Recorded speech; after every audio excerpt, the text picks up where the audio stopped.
right, I got a John Deere 310 SG year 2000 backhoe here. I'm trying to make this short and sweet.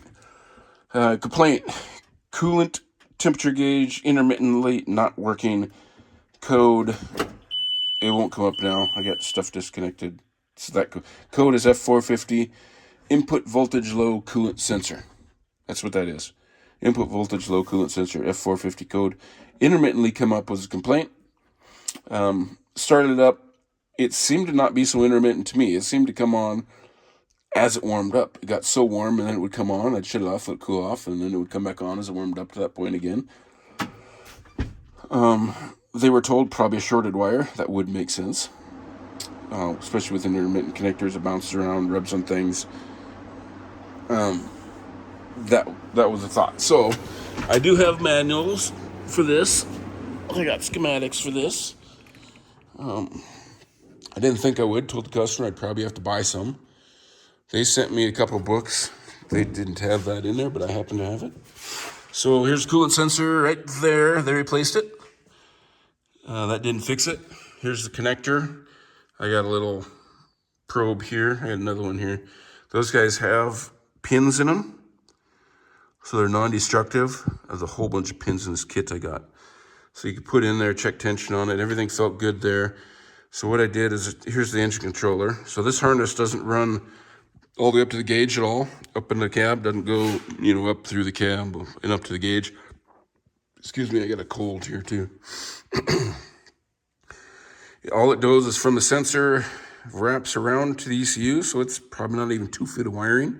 It's only 2 wires. You got a 5-volt reference signal, comes out of the ECU, goes through the coolant sensor, goes back into the ECU on the ground.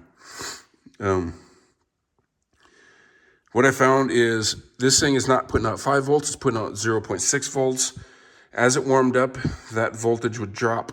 This would sense less than 0.1 volts, and that would throw the code. Gauge would completely quit working. This would throw the code. The ECU is communicating with that display up in the cab.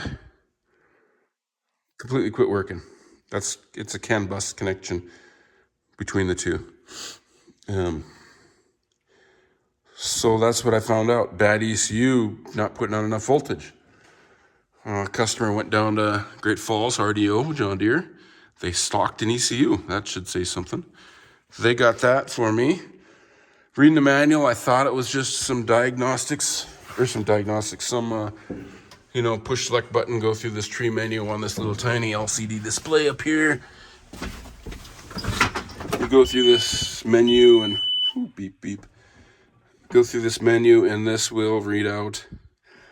Anyway, go to things and then you select the machine, select stuff. So hopefully I was hoping there was no ECU programming. I wouldn't have to hook up a computer to this thing and it would do it. It's old enough, year 2000. There was a time I was hoping you wouldn't have to. It appears I have to. But it took me a while to figure that out. This select button was shorted out on the circuit board on the ribbon. It was just stuck as if I was pushing it all the time. It took me a little bit to figure that out. I had to pull all this apart, pull this display out.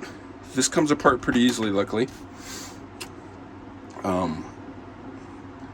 Anyway, got that fixed. Select button's working now. It would just scroll through this slowly all the time. So now you push it. Now you gotta push it to scroll through it. It didn't do that before. So I had to fix that too.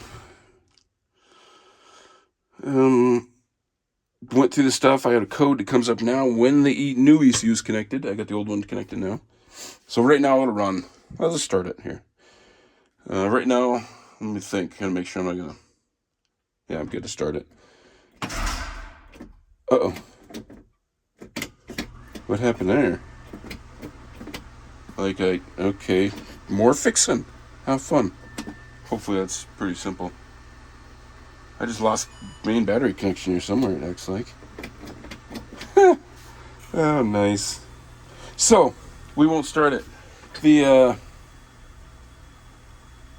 My code says ECU not programmed. So where I'm at now is I have to find a EDL, electronic diagnostics link. I got the John Deere software, some old version. probably 10-year-old version that was a black market thing that I got. You connect to this guy here. There's a cap for it here too, but pretty standard 9-pin connector. I got connectors. I know a guy that says he'll loan me his EDL. I'm gonna go pick it up so I can connect to between here. I have the hardware to connect to my laptop. Can communicate with the machine through this plug. Hopefully, I won't have to get a hold of John Deere, Mother John Deere, you know, and get the file for this here new ECU. Ooh, blurry. And get the file for the new ECU, and hopefully I can just download from the old one and then put onto the new one. That's the hopes. So yeah, anyway, all my diagnosing, 100% sure right now it was ECU.